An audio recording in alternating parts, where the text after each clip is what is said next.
श्री स्वामी समर्थ. नमस्कार मित्रांनो, स्वागत आहे तुमचं माझ्या पहिल्याच व्लॉगमध्ये. आजचा व्लॉग खूप स्पेशल आहे, कारण नवीन वर्षाची सुरुवात मी स्वामी समर्थांच्या आशीर्वादाने केली आहे. त्यानंतर मी राधाकृष्णाच्या मंदिरातही दर्शन घेतलं.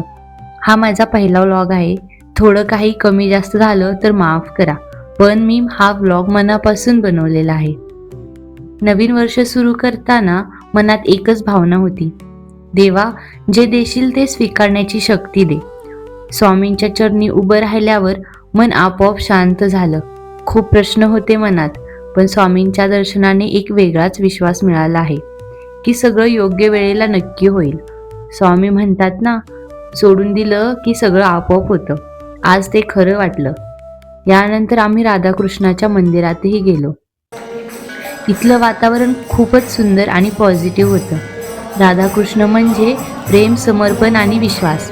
इथे आल्यावर मनात एक वेगळी शांती मिळाली. क्षणभर सगळा स्ट्रेस विसरायला झाला. देवाकडे काही मागण्यापेक्षा धन्यवाद म्हणणं जास्त महत्त्वाचं वाटलंय. नवीन वर्षात खूप मोठी गोल नाहीत, फक्त एवढंच, मन शांत ठेवायचं, स्वतःवर विश्वास ठेवायचा आणि जे आहे त्यात आनंद शोधायचा. देवाबरोबरच स्वतःशीही प्रामाणिक राहायचं, हेच ठरवलं आहे यावर्षी. मित्रांनो, हा माझा पहिला व्लॉग होता. तुम्हाला आवडला असेल तर लाईक, कमेंट आणि सबस्क्राईब नक्की करा.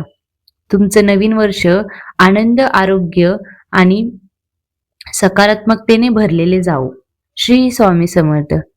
राधे कृष्ण.